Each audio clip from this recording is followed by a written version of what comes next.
എല്ലാവർക്കും ഒരു പ്ലോട്ട് പറയട്ടയിലേക്ക് സ്വാഗതം. വീഡിയോ ഇഷ്ടപ്പെട്ടാൽ ലൈക്ക് ചെയ്ത് സബ്സ്ക്രൈബ് ചെയ്യാൻ മറക്കല്ലേ. അപ്പോൾ നമുക്ക് എപ്പിസോഡ് 2ലേക്ക് കടക്കാം. എപ്പിസോഡ് 2ന്റെ തുടക്കത്തിൽ കാണിക്കുന്നത് നമ്മുടെ ദൊങ്മാൻ ഒരു മലയുടെ മണ്ടയിൽ നിന്ന് ഡാ ദൊങ്മാനെ എന്ന് പറഞ്ഞ് വിളിച്ചു കൂവുന്നുണ്ട്. ആള് പ്ലാസ്റ്റർ കഴുത്തിലും കയ്യിലൊക്കെ ഇട്ടിട്ടുണ്ട്.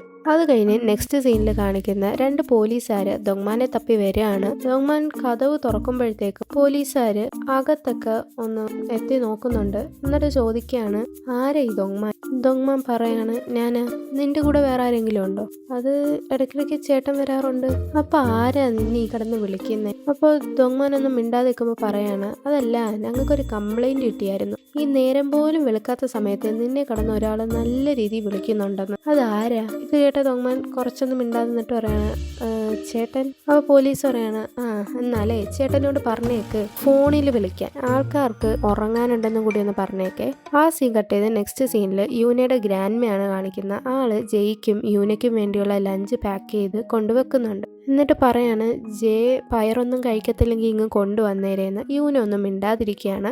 ആ സീൻ കട്ട് ചെയ്ത് നെക്സ്റ്റ് സീനിൽ ചോയിയും ഫ്രണ്ടിനെയാണ് കാണിക്കുന്നത്. ഇപ്പൊ ചോയ് പറയാണ്, എനിക്കെന്താ വട്ടാണോ? ഞാൻ അവനെ അടിച്ചെന്നോ? ഞാൻ അവനെ തൊട്ട പോലും ഇല്ല. ദാ നീ നോക്ക്. ഇങ്ങനെ കോട്ടില് ഊട്ടയില് അവന് കളിച്ചുകൊണ്ടിരുന്ന അവൻ പെട്ടെന്ന് ഡെസ്കിൽ ചാടി കയറി എൻ്റെ നേർക്ക് വരാൻ പോയതും അവൻ മൂക്കും കുത്തി വീണു. ഞാൻ അവനെ ഒന്ന് തൊട്ട പോലും ഇല്ല. ഇത്ര ബിൽഡപ്പ് ഇടുന്ന എന്തിനാ? അവൻ ആ ടേബിളിന്റെ സൈഡിൽ കൂടെ വന്ന് എൻ്റെ കോളറിൽ പിടിച്ചാൽ പോരെ? ഓഹ്, ഇവനെയൊക്കെ കൊണ്ട്. ഇങ്ങനെ ചോയ് പറയുമ്പോൾ ഫ്രണ്ട് പറയാണ്, പിന്നെ എന്തോ പറ്റി, അവൻ പ്ലാസ്റ്ററൊക്കെ ഇട്ടെന്നാ ഞാൻ കേട്ടതെന്ന് പറയുമ്പോൾ ചോയ് പറയാണ്, അത് ഡോക്ടറോട് തന്നെ ചോദിക്കണം, ഞാൻ അവനെ തൊട്ടിട്ട് പോലും ഇല്ല എന്ന് പറയാണ്. എന്നിട്ട് പറയാണ്, 8th ക്ലബിന്റെ മീറ്റിംഗ് ഒക്കെ നമുക്ക് ഉടനെ വെക്കാനുണ്ട്. പക്ഷെ ഞാൻ പറയട്ടെ, 8 ക്ലബ്ബ് വേണോ അതോ അതിന് 7 ക്ലബ്ബ് ആക്കണോ? 7 ക്ലബ്ബ് ആക്കുന്നതിനാണ് എനിക്ക് അഭിപ്രായം. എന്തായാലും നിങ്ങളുടെ ഗ്രൂപ്പിൽ നിന്ന് ഒരാൾ പോയേ പറ്റത്തുള്ളൂ. നിങ്ങൾക്ക് അവനെ പുറത്താക്കാൻ വയ്യ. നല്ല ആൾക്കാർ കളിച്ചു നിന്നുകൊണ്ട് ഞാനാ ഉള്ള വേണ്ടാത്ത പണിയെല്ലാം ചെയ്ത് അവൻ്റെ അടുത്ത് ഇത്രയും പറഞ്ഞത്. എന്തായാലും 8th ക്ലബ്ബിൽ നിന്ന് ഒരാൾ ഇറങ്ങിയേ പറ്റൂ എന്ന് ചോയ് പറയുന്നു. ആ സീൻ കട്ട് ചെയ്ത് നെക്സ്റ്റ് സീനിൽ യൂന സ്ക്രീൻ പ്ലേ വെച്ചിട്ട് പോകുമ്പോൾ ആള് ദൊങ്മാന്റെ സ്ക്രീൻ പ്ലേ സോഫയുടെ അടി കിടക്കുന്ന കാണും. അത് കുറച്ച് കീറിയിട്ടുണ്ട്. അപ്പോഴാണ് ആ സംഭവം കാണിക്കുന്നത്. ചോയ് അടിക്കാൻ വന്ന ദൊങ്മാൻ തെന്നി വീണത് ടീപ്പോയിലിരുന്ന സ്ക്രീൻ പ്ലേ ചവിട്ടി തെന്നി വീണയാണ്. അപ്പൊ യൂന അത് എടുത്തോണ്ട് പോയി നല്ല വൃത്തിയാക്കി ടേപ്പൊക്കെ ഒട്ടിച്ചു വെക്കുന്നുണ്ട്.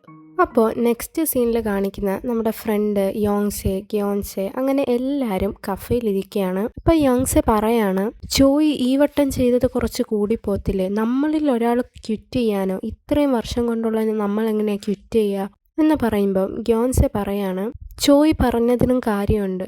എന്തിനാ ദൊങ്മാനെ വെച്ചിട്ട്? അവൻ എന്തായാലും ഒരു മൂവി ചെയ്യുന്നില്ല. അവൻ ഇനി ചെയ്യത്തുമില്ല. ഇന്നലെ തന്നെ അവൻ ചെയ്തതോക്ക്. ചോയ് ഇത്രയും പറഞ്ഞിട്ടും നമ്മൾ വിചാരിച്ച് അവൻ മാറി വലിയ മാസ്റ്റർ മൈൻഡൊക്കെ ആയിട്ട് വരുമെന്നും അല്ലെങ്കിൽ ഇൻഡസ്ട്രി വിട്ടു പോകുമെന്നും. എന്നിട്ട് അവൻ എന്താ ചെയ്തേ? ഗ്രൂപ്പ് ചാറ്റിൽ ഡയറക്ടർ കിമ്മിനെ കുറിച്ചുള്ള മൂവി പ്രശംസിച്ച് എൻ്റെ മൂവി അതുമായിട്ട് കമ്പയർ ചെയ്യുന്നു. അത്രയ്ക്ക് വൃത്തികെട്ടവനവൻ. ആരെങ്കിലും ജയിച്ചാൽ അവന് വിഷമവും ദേഷ്യവും വരും. ആരെങ്കിലും തോറ്റാലോ അവന് സന്തോഷവും. അങ്ങനത്തെ സ്വഭാവമുള്ളവനവൻ. എൻ്റെ രണ്ടാമത്തെ മൂവി പാളിയപ്പോൾ അവൻ എന്താ ചെയ്തതെന്നറിയാവോ? എന്നെയും കൊണ്ടുപോയി കോഫി വാങ്ങിച്ചു തന്നെ. എനിക്ക് എങ്ങനെ വന്നെന്നറിയാവോ? ആരെങ്കിലും ഒന്ന് നല്ലോണമായ അവൻ അസൂയ. ആരെങ്കിലും ഒന്ന് തോറ്റാലോ അവന് സന്തോഷം കൊണ്ട് നിൽക്കാൻ വയ്യ. ഇവരെ ഒന്ന് വെച്ചിട്ട് ഒരു കാര്യമില്ല. അപ്പോൾ യോങ്സ പറയാണ്, എനിക്കും അങ്ങനെയൊക്കെ തോന്നാറുണ്ട് ചില സമയം. ഇപ്പം യോൺസെ പറയാണ്, തോന്നും, എല്ലാവർക്കും തോന്നും. പക്ഷേ ഒരു ലിമിറ്റില്ലേ അതിനൊക്കെ. നമ്മൾ വിചാരിക്കും ഇവൻ ഇപ്പം നിർത്തുമെന്ന്. എന്നിട്ട് നിർത്തുവോ? അതും ഇല്ല. അവനെ നശിച്ച് ഇനി നമ്മളെയും കൂടെ നശിപ്പിച്ചിട്ടേ അവൻ അടങ്ങത്തുള്ളൂ. അപ്പം യോങ്സ പറയാണ്, അപ്പം ഈ 20 വർഷത്തെ ബന്ധമൊക്കെ ഇങ്ങനെ വിടാന്ന് പറഞ്ഞാൽ? അപ്പോൾ യോങ്സെ പറയാണ്, കൂടുതൽ ഇമോഷണൽ ആവേണ്ട കാര്യമൊന്നുമില്ല. 20 വർഷത്തെ റിലേഷൻഷിപ്പ് ആര് നോക്കുന്നു? നമ്മളെ പോലത്തുള്ള ആൾക്കാർ ഹെൽത്തി ആയിട്ടിരിക്കാൻ വേണ്ടി എന്താ ചെയ്യുന്നതെന്നറിയാവോ? വേണ്ടാത്ത റിലേഷൻഷിപ്പൊക്കെ അങ്ങ് ഒഴിവാക്കും. എന്തായാലും ഇവനെ ഒഴിവാക്കിയേ പറ്റൂ. അപ്പോൾ യോങ്സെ പറയാണ്, അപ്പം 8th ക്ലബ്ബോ? അപ്പോൾ ഗ്യോൻസെ പറയാണ്, 8th ക്ലബ്ബോ 7 ക്ലബ്ബോ എന്താന്ന് വെച്ചാൽ ആയിക്കോട്ടെ. നമ്മൾ ചെറിയ പിള്ളേരൊന്നും അല്ലല്ലോ ഒരു ഗ്യാങ് തുടങ്ങി പേരിട്ട് അതിൽ തന്നെ നിൽക്കാൻ. നമ്മൾ വലിയ ആൾക്കാരായില്ലേ? നമുക്ക് ഒറ്റയ്ക്ക് തന്നെ നിന്ന് ഇപ്പം ചെയ്തുകൂടെയല്ല. എന്നിട്ട് ഗ്യോൻസ് അവിടെ നിന്ന് എണീച്ചിട്ട് പറയാണ്, നിങ്ങളൊക്കെ എന്താന്ന് വെച്ചാൽ ചെയ്യും. ഞാൻ ഗ്രൂപ്പിൽ നിന്ന് ലെഫ്റ്റ് ആവാൻ പോകുന്നു. 8th ക്ലബ്ബ് ഇനി ഇല്ല. ഇനി ദൊങ്മാനെ ഞാൻ കാണത്തു പോലും ഇല്ല. എന്നിട്ട് ഗ്യോൻസയുടെ വൈഫിനോട് പറയാണ്, പിന്നെ ഈ ബാർ അങ്ങ് പൂട്ടിയേക്ക്, അല്ലെങ്കിൽ അവൻ ഇവിടെ തന്നെ വന്നിങ്ങനെ കിടക്കും എന്ന് പറഞ്ഞിട്ട് ജൻ്റെ അടുത്ത് വരികയാണ്. പിന്നെ നീയാണ് അവനെ ഇങ്ങനെ വഷളാക്കുന്നത്. അവന് എപ്പോഴും ഒരു ബോട്ടിൽ നീ അവന് വേണ്ടി കരുതിയിരിക്കും ഇവിടെ. നിനക്ക് എന്നെ കണ്ടിട്ട് വിഷമം തോന്നുന്നില്ലേ? അവനെ കണ്ടിട്ട് നിനക്ക് വിഷമം തോന്നുന്നുണ്ടല്ലോ, എൻ്റെ അവസ്ഥ കണ്ടിട്ട് നിനക്ക് തോന്നുന്നില്ലേ എന്ന് ചോദിക്കുമ്പം ജൺ പറയാണ്, തോന്നുന്നുണ്ട്, നമ്മുടെ എല്ലാവരുടെയും അവസ്ഥ കണ്ടിട്ട് എനിക്ക് തോന്നുന്നുണ്ട് എന്ന് പറയുമ്പം ഗ്യോൻസെ പറയാണ്, ഇവന് ഒരു നിലപാടില്ലാത്തവനാ ഇവൻ എന്ന് പറഞ്ഞ് ഗ്യോൻസെ പറയാണ്. അപ്പൊ ഫ്രണ്ട് നോക്കിയിട്ട് പറയാണ്, ഓ ദാ അവൻ വീണ്ടും വരുന്നു. അപ്പൊ ഗ്യോൻസെ പറയാണ്, ഞാൻ എല്ലാം ഇന്നത്തോടെ തീർക്കാൻ പോവാന്ന് പറഞ്ഞ് വരുമ്പോൾ ജൺ പിടിച്ച് മാറ്റുന്നുണ്ട്. വേണ്ട വേണ്ട, അവൻ ഇപ്പൊ ചോയുടെ നിന്ന് കിട്ടിട്ട് നിൽക്കുന്നേ ഉള്ളൂ എന്ന് പറഞ്ഞ് ഗ്യോൻസെ പിടിച്ചു വെക്കുന്നുണ്ട്. അപ്പൊ ദോങ്മാൻ കേറി വന്നു, ഓഹ് എനിക്ക് വിശക്കുന്നേ എന്ന് പറയാണ്. അപ്പൊ യോങ്സ് അവിടെ നിന്ന് പോന്നു. അപ്പൊ ദോങ്മാൻ പറയാണ്, എല്ലാരും ബാ നമുക്ക് കുറച്ച് കഴിക്കാന്ന് പറഞ്ഞ ആൾ അവിടെ വന്നിരിക്കുമ്പോ ആള് ഗ്യോൻസയുടെ നെറ്റിയിലുള്ള പാട് കാണുന്നു. അത് കണ്ടിട്ട് ചോദിക്കുകയാണ്, ഇതെന്തോ പറ്റി, വല്ല മേക്കപ്പും വല്ലതും ആണോ?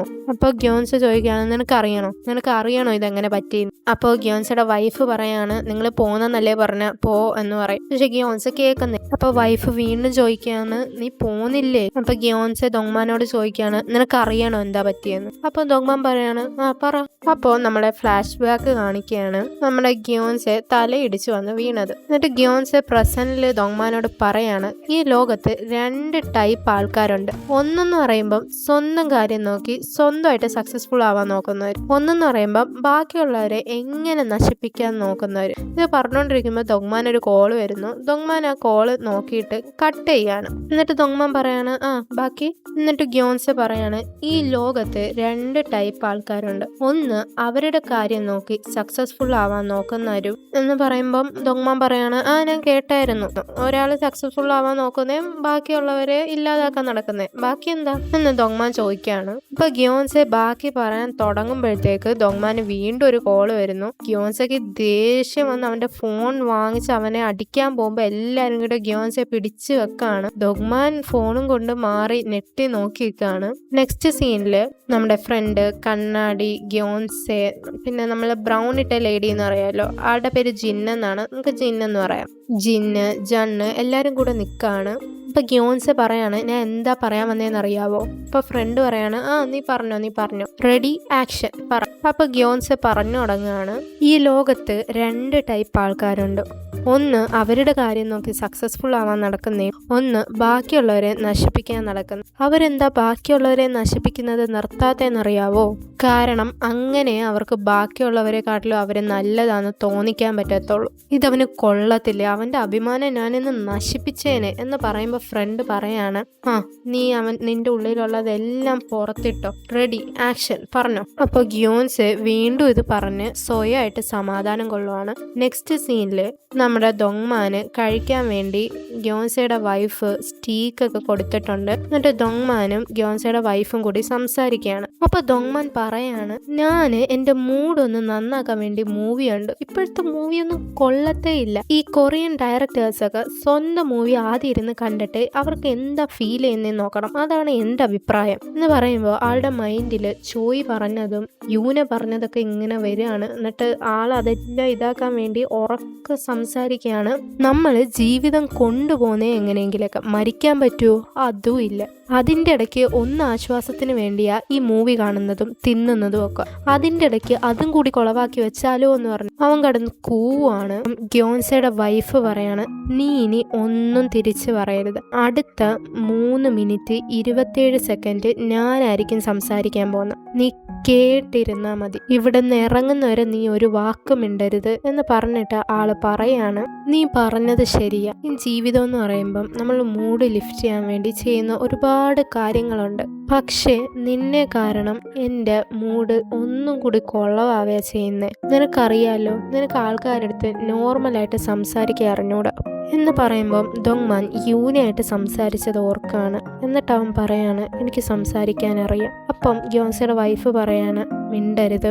എന്നിട്ട് പറയാണ്, നീ നിർത്താതെ സംസാരിക്കും, നിനക്ക് കേൾക്കാൻ അറിഞ്ഞൂടാ എന്ന് പറയുമ്പോൾ ആള് വീണ്ടും യൂനയായിട്ട് സംസാരിച്ചത് ഓർക്കാണ്. എന്നിട്ട് പറയാണ്, അത് തെറ്റാ. അപ്പോഴും ഗ്യോൻസയുടെ വൈഫ് മിണ്ടാതിരിക്കാൻ പറയുന്നുണ്ട്. അതുകൊണ്ട് ഇനി നിന്നെ കൊണ്ടുള്ള സ്ട്രെസ് എനിക്ക് സഹിക്കാൻ വയ്യ, ഇന്നും കൂടെ ഉള്ളൂ. ഇതിനു ശേഷം നീ ഇതിൽ കാല് കുത്തരുത്. ഞാനിത് പണിഞ്ഞത് എനിക്കിഷ്ടമുള്ള ആൾക്കാരുമായിട്ടിരുന്ന് റിലാക്സ് ചെയ്ത് ചിരിക്കാന്. അതുകൊണ്ട് ഇനി മുതൽ നീ ഇവിടെ അലൗഡ് അല്ല എന്നും പറഞ്ഞ് നമ്മുടെ ദൊങ്വാനെ വിളിച്ചുകൊണ്ട് പോയി വെളിയിലാക്കാണ്. എന്നിട്ട് പറയാണ് ഇനിയെങ്കിലും സൂക്ഷിച്ച് ജീവിക്കാൻ നോക്ക് എന്ന് പറഞ്ഞ് ഗ്യോൻസയുടെ വൈഫ് അകത്ത് പോവാണ്. അപ്പോൾ ദൊങ്മാൻ പതിയെ നടന്നിറങ്ങുവാണ്. അപ്പോൾ ഗ്യോൻസയുടെ വൈഫ് പിന്നെയും വരും. അപ്പോൾ ദൊങ്മാൻ വിചാരിക്കും അവനെ വിളിക്കാൻ വന്നേന്ന് പറഞ്ഞ് ഹാപ്പി ആയി തിരിയുമ്പോൾ ഗ്യോൻസയുടെ വൈഫ് ആ ഡോറിൽ ഒരു പേപ്പറിൽ എന്തോ എഴുതി ഒട്ടിക്കും. ഗ്യോൻസയുടെ വൈഫ് അകത്ത് കയറുമ്പോഴാണ് അവനത് കാണുന്നത്. ദൊങ്മാൻ ഇവിടെ പ്രവേശനം ഇല്ല എന്നാണ് അതിൽ എഴുതി വെച്ചേക്കുന്നത്. ദൊങ്മാൻ അതും നോക്കി അവിടെ ഇങ്ങനെ നിൽക്കാണ് സ്റ്റക്കായി. ആളുടെ വാച്ചിൽ റെഡ് ലൈറ്റ് കത്തുന്നുണ്ട്.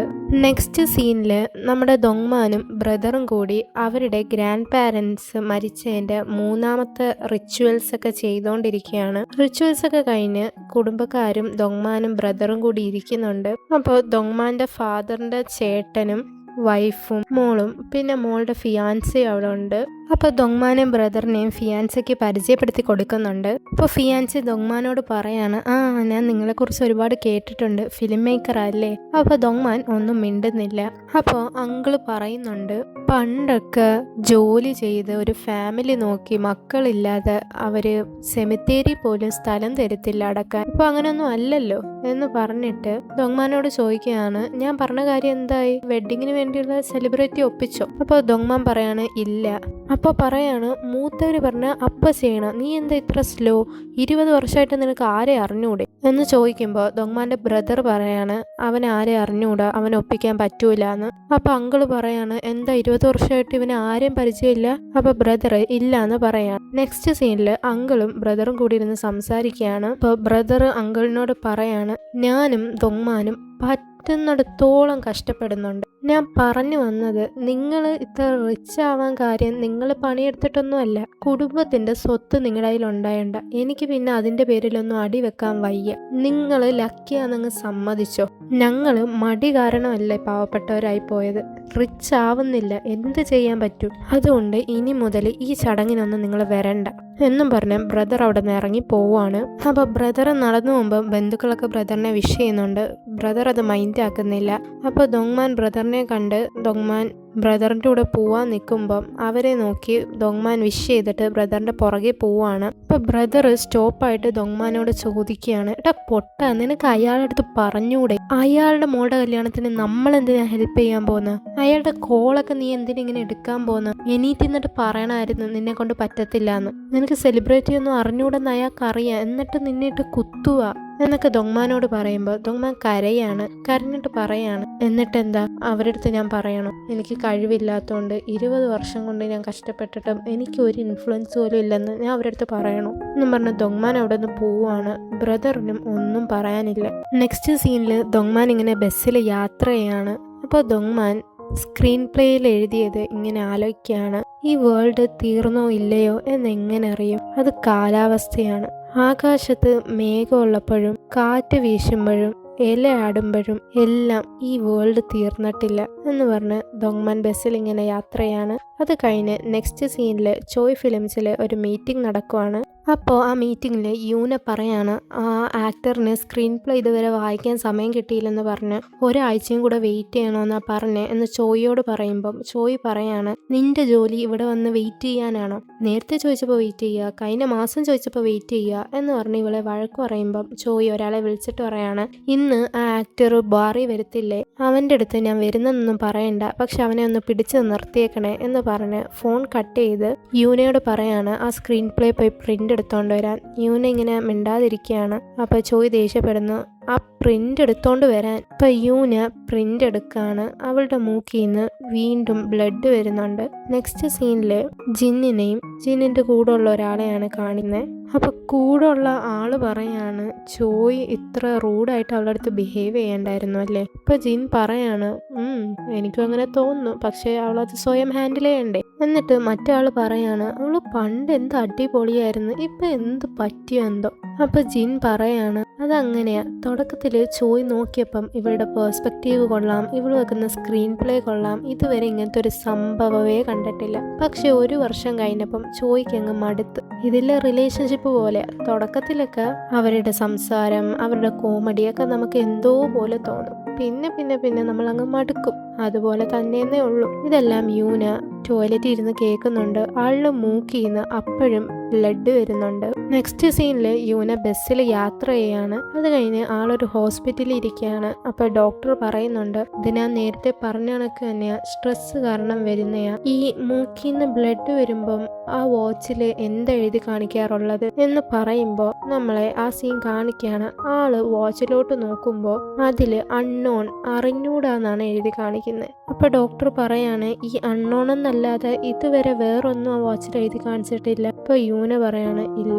അപ്പോൾ ഡോക്ടർ പറയാണ്, യൂന പറ, ഇതിന് നമ്മൾ ഈ ഇമോഷൻ എന്ത് പേരിടണം? അപ്പോൾ യൂന ആലോചിക്കുകയാണ്. അന്ന് ദൊങ്മാനെ അങ്ങനെ പറഞ്ഞപ്പോഴും, ഇന്ന് മീറ്റിങ്ങിൽ ഇരുന്നപ്പോഴും, ഇന്ന് അവർ സംസാരിക്കുന്ന കേട്ടപ്പോഴും. എന്നിട്ട് യൂന പറയാണ്, സ്വയം നശിപ്പിക്കുന്ന ഇമോഷൻ, എനിക്ക് ആ സമയം സ്വയം നശിപ്പിക്കാൻ തോന്നും എന്ന് പറയാണ്. നെക്സ്റ്റ് സീനിൽ യൂന നടന്നുകൊണ്ടിരുന്ന ആള് പെട്ടെന്ന് സ്റ്റോപ്പായി. ആൾ ആലോചിക്കുകയാണ്. ആളുടെ ചെറുപ്പത്തിലും ആൾക്ക് ഇതേപോലെ ആരെങ്കിലും ഒറ്റയ്ക്കാക്കുമ്പോൾ ഒരു ഹെൽപ്പും കിട്ടൂല എന്ന് തോന്നുമ്പോഴൊക്കെ ആൾക്ക് അപ്പോഴും നോസ് ബ്ലീഡ്സ് വരാറുണ്ട്. അന്ന് തോന്നിയതുപോലെ തന്നെ ഇപ്പോഴും ആൾക്ക് തോന്നാറുള്ളത്. പക്ഷേ കൂടെ ഒരു ഇമോഷനും കൂടി അധികമുണ്ട്. ബാക്കിയുള്ളവരുടെ വീക്ക്നെസ് എന്താന്ന് അറിയാൻ പറ്റുന്നുണ്ട്. അത് കഴിഞ്ഞ് നെക്സ്റ്റ് സീൻ കാണിക്കുകയാണ്. ദൊങ്മാന്റെ ബ്രദർ ആ ബാറിന്റെ അടുത്തൂടെ നടക്കുമ്പോൾ ഡോറിൽ എന്തോ എഴുതി വെച്ചേക്കുന്ന കാണും. ആള് അടുത്തു വന്ന് നോക്കുമ്പോഴാണ് ഹോങ് ദൊങ്മാന് ഇവിടെ പ്രവേശനമില്ല. ഇത് കണ്ട് ആൾ അകത്ത് കയറുകയാണ്. അപ്പം അവിടെ ചോയി, ഗ്യോൻസയുടെ വൈഫ്, കണ്ണാടി, ജൺ എല്ലാവരും അവിടെ ഉണ്ട്. അപ്പോൾ ജൺ എണീറ്റ് വിഷ് ചെയ്യുന്നുണ്ട്. അപ്പോൾ അവർ ചോദിക്കുകയാണ്, ഇതാരാ? അപ്പോൾ ജൺ പറയാണ്, ദൊങ്മാന്റെ മൂത്ത ബ്രദറാ. അപ്പോൾ എല്ലാവരും ബ്രദറിനെ നോക്കുകയാണ്. അപ്പോൾ ബ്രദർ ചോദിക്കുകയാണ്, ഭയങ്കര വലിയ പണിയല്ലേ മൂവിയൊക്കെ ഇങ്ങനെ ആലോചിച്ച് എഴുതിയെടുത്ത് ഫുഡും തിന്ന് ഇങ്ങനെ പറഞ്ഞും സംസാരിച്ചൊക്കെ ഇരിക്കാൻ ഭയങ്കര വലിയ പണിയല്ലേ എന്ന് പറയുമ്പോൾ ഗ്യോൻസ പറയാണ്, അവൻ വല്ലാത്ത ശല്യം, അതുകൊണ്ട് അവനെ പുറത്താക്കി. അവൻ ചുറ്റും നടന്ന ആൾക്കാരുടെ ജീവിതമേ അങ്ങ് നശിപ്പിക്കും എന്ന് പറയുമ്പോൾ ബ്രദർ പറയാണ്, ഓ അവൻ അത്ര കഴിവൊക്കെ ഉണ്ടായിരുന്നോ? എൻ്റെ അനിയനോ ഇത്ര കഴിവോ? അവൻ ശ്രമിച്ചാൽ നിങ്ങളുടെ ജീവിതമൊക്കെ അങ്ങ് തീരും. ഓ അവൻ എൻ്റെ മോനല്ല, പക്ഷെ 40 വയസ്സുള്ള എൻ്റെ അനിയന്, അവൻ ഇത്ര പവറുണ്ടെന്ന് ഞാൻ ഇപ്പോഴാണ് അറിയുന്നത്. എന്നിട്ട് പറയാണ്, ഇതൊക്കെ സ്കൂൾ പിള്ളേർ ചെയ്യുന്ന ബുള്ളിങ്, നിർത്തിയിട്ട് പൊക്കൂടെ? ഇപ്പൊ ഗ്യോൻസെ പറയാണ്, മുതിർന്നവര് ഇതിന് ബുള്ളിങ് എന്നല്ല പറയാറ്, ബന്ധം വേണ്ടാത്തത് ഉപേക്ഷിക്കുന്നെന്നാ പറയാറ്. ഇപ്പൊ ബ്രദർ പറയാണ്, എല്ലാവരും കൂടെ ഒരുമിച്ച് ചേർന്ന് എല്ലാവരും കാണുന്ന രീതി എൻ്റെ അനിയൻ്റെ പേര് എഴുതി വെച്ചാൽ അതിന് പിന്നെ ബുള്ളിങ് അല്ലാതെ എന്തെന്നാ പറയാ എന്ന് പറയുമ്പോൾ ഗ്യോൻസെ പറയാണ്, നിങ്ങൾ വരെ അവന് വേണ്ടി ഇവിടെ വന്ന് സംസാരിക്കണമെങ്കിൽ അവൻ എന്ത് വൃത്തികെട്ടവനാണെന്നറിയാവോ എന്ന് പറഞ്ഞിട്ട് ഗ്യോൻസെ പറയാണ്, ഓ വൃത്തികെട്ടവൻ കുറച്ച് നല്ല വാക്കാ പോയി, അവന് ചേരുന്ന വല്ല വാക്കുണ്ടോ എന്ന് ചോദിക്കുമ്പോൾ കണ്ണാടി പറയാണ്, ഞാൻ ആലോചിക്കട്ടെ എന്ന് പറഞ്ഞിട്ട് പറയാണ്, ഒന്നിനും കൊള്ളാത്ത, കഴിവില്ലെന്ന് മറച്ചു വെക്കുന്ന, എപ്പോഴും സംസാരിച്ചുകൊണ്ടിരിക്കുന്നതെന്ന് പറയുമ്പോഴത്തേക്കും നമ്മുടെ ബ്രദറിൻ്റെ ദേഷ്യം വന്ന് അവിടെ ഇരുന്ന ഗ്ലാസ് എടുത്ത് എറിയുന്നുണ്ട്. പക്ഷെ കണ്ണാടിയുടെ ദേഹത്ത് കൊള്ളുന്നില്ല. അങ്ങനെ ജൺ പിടിച്ചിറക്കിക്കൊണ്ട് പോവുകയാണ് ബ്രദറിനെ. അപ്പോൾ ബ്രദർ അകത്തേറാൻ നിൽക്കുന്നു. ജൺ പറയുന്നു പോവല്ലേ, വീണ്ടും അകത്തേറാൻ നിൽക്കുന്നു, പോവല്ലേ എന്ന് പറയുന്നപ്പോൾ ബ്രദർ പറയാണ്, എൻ്റെ ബാഗ് അകത്തിരിക്കുക എന്ന് പറയുമ്പോൾ നമ്മുടെ ഗ്യോൻസയുടെ വൈഫ് വന്ന് ആ ബാഗും എടുത്ത് വെളിയിൽ വെച്ച് ആ എഴുതിയത് ഇളക്കി മാറ്റിയിട്ട് പുതിയൊരു എഴുത്തുകൊണ്ട് ഒട്ടിക്കുകയാണ്. ദൊങ്മാനും ബ്രദറിനും ഇവിടെ പ്രവേശനം ഇല്ല. ഇത് കണ്ട് ബ്രദർ അവിടെ നിന്ന് പോവുകയാണ്. നെക്സ്റ്റ് സീനിൽ ബ്രദർ ദൊങ്മാൻ്റെ അടുത്ത് വരികയാണ്. എന്നിട്ട് പറയാണ്, നീ അവരുമായിട്ടൊക്കെ വിടാൻ നോക്ക്, ഇതെന്തോ സ്കൂൾ പിള്ളേരാ, നിന്നെ അവരിട്ട് ബുള്ളി ചെയ്യുന്നത് കണ്ടില്ലേ എന്ന് പറയുമ്പോൾ ദൊങ്മാൻ പറയാണ്, അവർ ബുള്ളി ചെയ്യുവല്ല, ഞങ്ങൾ ചെറിയൊരു ഫൈറ്റില്ല എന്ന് പറയുമ്പം ബ്രദർ പറയാണ്, അവർ വരെ സമ്മതിച്ച് നിന്നെ ബുള്ളി ചെയ്യുവാന്ന്, അവർ നിന്നെ തല്ലിയോ? അപ്പം അവൻ പറയും, ഇല്ല. പിന്നെ എന്തോ ഈ പ്ലാസ്റ്റർ, അത് ഞാൻ വെറുതെ ഇട്ടേക്കുന്നയാ, പ്ലാസ്റ്ററോ? അപ്പോൾ ദൊങ്മാൻ ആ പ്ലാസ്റ്റർ ഊരി കാണിച്ചിട്ട് പറയാണ്, നോക്ക് എനിക്കൊരു കുഴപ്പവും ഇല്ല. അപ്പോൾ ബ്രദർ പറയാണ്, നിനക്ക് എന്താ ദൊങ്മാനെ, നിനക്ക് കുറച്ചെങ്കിലും അഭിമാനം ബാക്കിയുണ്ടെങ്കിൽ ആ ഇൻഡസ്ട്രിയിൽ നിന്ന് ഇറങ്ങാൻ നോക്ക്. നിനക്ക് എന്താ വേണ്ടത്? ഡിബേറ്റ് ചെയ്യണോ? സക്സസ്ഫുൾ ആവണോ? ഞാൻ ഹെൽപ്പ് ചെയ്യണം? നീ പറ, നിനക്ക് എന്താ വേണ്ടത്? സക്സസ്ഫുൾ ആവണോ അല്ലേ? ഇപ്പോൾ ദൊങ്മാൻ പറയാണ്, ഞാൻ ഇതുവരെ അങ്ങനെ പറഞ്ഞിട്ടില്ലല്ലോ. അപ്പോൾ ബ്രദർ ചോദിക്കുകയാണ്, പിന്നെ എന്താ? അപ്പോൾ ദൊങ്മാൻ പറയാണ്, എനിക്ക് സമാധാനം വേണം, കുറച്ച് നേരത്തെങ്കിലും, കുറച്ച് സമാധാനം. ഇത് കേട്ട് ബ്രദർ അവിടെ നിന്ന് ഇറങ്ങി പോവാണ്. എന്നിട്ട് ദൊങ്മാൻ ബ്രദർ പറഞ്ഞത് ഇങ്ങനെ ആലോചിക്കുകയാണ്. എന്നിട്ട് ആ സീൻ കാണിക്കുന്നു. ബ്രദർ ദൊങ്മാനോട് പറയാണ്, നീ ഇങ്ങനെ വയസ്സായി ഒറ്റയ്ക്ക് താമസിക്കാനുള്ള ധൈര്യമൊന്നും നിനക്കില്ല. നിനക്ക് ഫാമിലി വേണം. അതുകൊണ്ട് നിനക്ക് പറ്റുന്നൊരു പെണ്ണിനെ നീ കണ്ടുപിടിക്കാൻ നോക്ക് എന്ന് പറഞ്ഞിട്ടാണ് ബ്രദർ പോയത്.